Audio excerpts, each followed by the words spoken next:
everyone, my name is Liz Maria Joni and I am pursuing Supply Chain Management in Cape Breton University.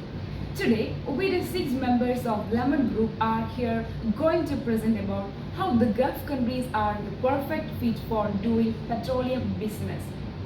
Since the discovery of oil in these countries nearly 60 years ago, these countries has undergone a profound transformation from an impoverished region to a modern state with the high standard of living.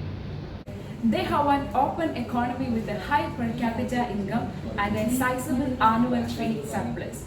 And the oil and petroleum sector is the most prominent sector in these countries, sharing the major portion of GDP. The government has increased its investment in creating more job opportunities, and its infrastructure and telecommunication facilities are the world's best one. And the free trade zones are offering 100% foreign investment, and that sounds good, right? So, my friends analyze it with the EPIC model, say economy, politics, infrastructure and competence. Let's see what they are going to say. Hi guys, I'm Sumar Satyan. I will be talking about the economy of Gulf countries. Persian Gulf and its coastal areas are the world's single largest source of petroleum. More than 25% of crude oil in world market is exported from Gulf countries. So the major revenue in Gulf countries is from petroleum industry. Among the GCC countries, Saudi Arabia being the largest exporter of petroleum with the highest GDP.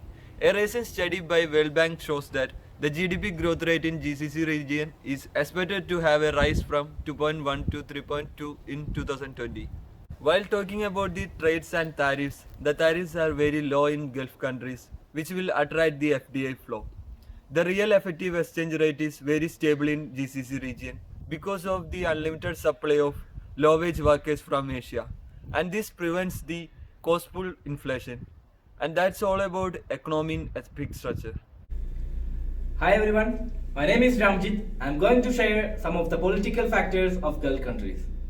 In Gulf countries, some of the states are constitutional monarchies with elected parliaments. However, Bahrain and Kuwait have legislature with member elected by the population. Now let's go through the political aspects in the EPIC structure. The first one is ease of doing business.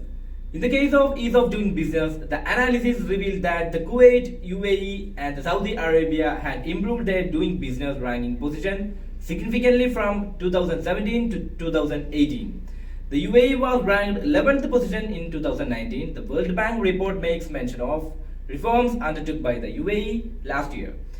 The reforms such as starting a business with less expensive by reducing the fees of business incorporations and ease of paying taxes and so on.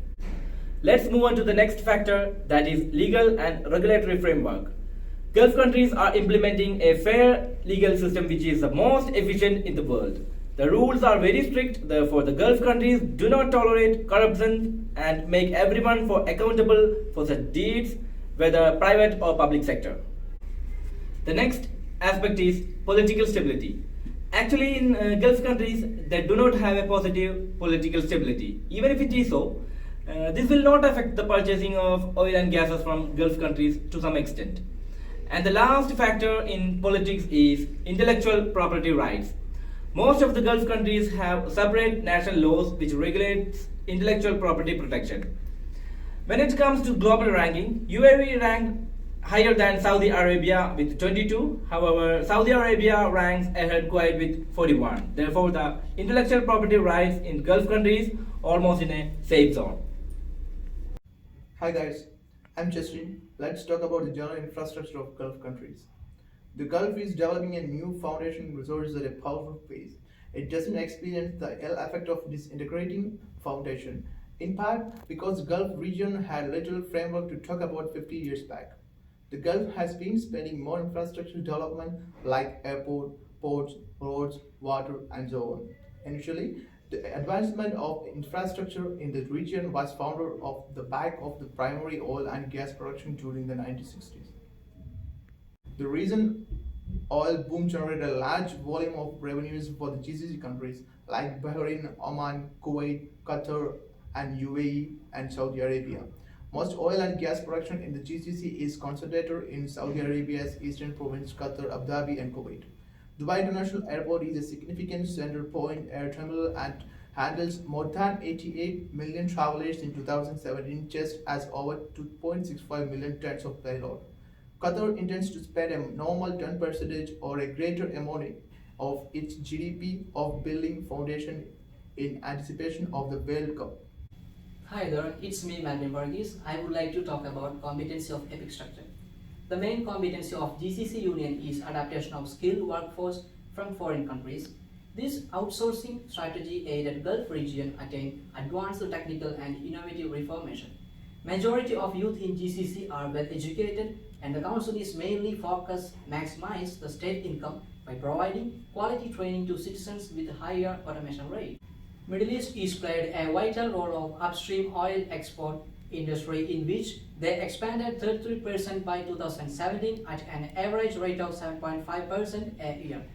Dubai also provides access to bulk amount of thriving Jebel Ali free zone, shared warehouse and dedicated space for companies. On the other hand, stability of customs and security is one of the main concerns of stakeholders in GCC Union. For instance, barriers facing at MENA region is a Mercurian regulation and complex bureaucracy. Hi friends, I am Jasmine Varghese. After having a detailed analysis of the epic structure of GCC countries, now it's time to make reasonable inferences.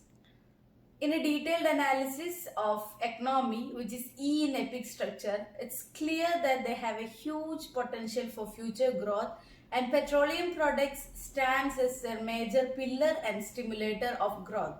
While analyzing the political factors of GCC countries, it's very clear that they have a very strong and efficient political system and it's very easy to do a business in or with one of those countries. They have a highly sophisticated transportation system which includes world-class airports and seaports and this shows the level of infrastructural developments. The GCC countries are very competent in several areas, especially in their capacity for adopting skilled workforce from other countries and their highly educated youth.